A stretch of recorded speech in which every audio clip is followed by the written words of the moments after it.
यशस्वी प्रधानमंत्री नरेंद्र मोदी का जन्म से अवसर में आम शुभेच्छा जनाऊँ जन्म जयंती एवं जगन्नाथ पाखे प्रार्थना करी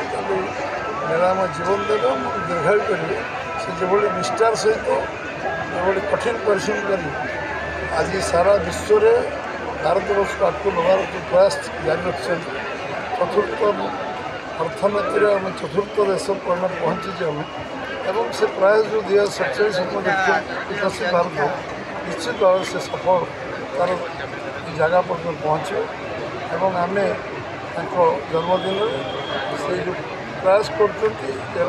कौन से रक्त अभाव कौन लोकटी मृत्युवरण न करूँ अनलिमिटेड रक्तदान आम कार्यकर्ता मैंने करूँ शुभेच्छा करूँ समर्थक करूँ ब्लड डोनेशन गोटे रिभल्यूशन में परिणत हो जब स्वच्छ भारत गोटे रिभल्यूशन में परिणत गोटे गछ माँ का नाम लगे 25 कोटी गछ टार्गेट रखिए आज गोटे दिन में ओडिशा 75 लाख गछ लगेबार समर्थ होमें आम लिमिट को आम जी टार्गेट रखी टार्गेट क्रॉस कर आज स्वास्थ्य सेवार ऑनलाइन आम 4th पोजिशन इंडिया रे बर्तमान आम 4th नंबर अच्छे ऑनलाइन 30,000 ऊर्ध लोक बर्तमान परीक्षा निरीक्षा ऑनलाइन कर सारे तेणु ये परिकल्पना माराथन 21 तारीख हम स्वच्छ भारत हम एवं ये जो परिकल्पना अच्छे ब्लड डोनेशन कैंप पार्टी विषय आज स्वच्छ भारत सरकार जो आज जो कराऊँ ये जन्मदिन में साधारण लोक सचेतन में साधारण लोक जमी युव महिला और चाषी और आपंकर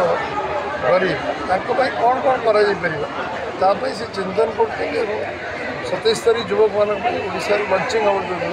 से आसुच्च बरहमपुर। आज भारतर यशस्वी प्रधानमंत्री श्रीयुक्त नरेंद्र दामोदर दास मोदी 75तम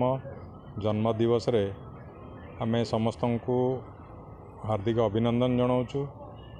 आज विश्वकर्मा भी पूजा एवं भारतर विश्वकर्मा रूप में मोदीजी जो कार्यक्रम से करिसेंती से भारतर विश्वकर्मा कहले भी अत्युक्ति हेब नहीं। तेणु आज बहुत कार्यक्रम रही आज मोदी जन्मदिन में ब्लड डोनेशन कैंप थिला जोटा रेकर्ड मात्रा रे ब्लड कलेक्शन करा जियो बोली सारा भारत वर्ष रे आज प्रयास जारी रही एवं ओडिशा रे 75 लाख वृक्षरोपण जो कार्यक्रम सेटा सफल रूप से रूपायन होइछि एवं मोदीजी ये जन्मदिवस रे भारतीय जनता पार्टी प्रत्येक कार्यकर्ता आज तांकर समय देकी सबुठी वृक्षरोपण रक्तदान शिविर ये सब जोग देइछन्ति एवं मोदी जन्मदिन को बहुत आनंद उल्लासर सहित पालन करा जाउछि। मोदी ये जन्मदिवस रे मो नियाली निर्वाचन मंडली तरफ समस्त को हार्दिक अभिनंदन जनाऊँ स्वागत जनाऊँ एवं भारत को आहरी सशक्तर करने आम समस्ते भारतीय जनता पार्टी कार्यरत कार्यकर्ता माने कार्यरत रहिबा एवं भारत को आहरी सुदृढ़ करिया बोली आज निष्पत्ति नवा।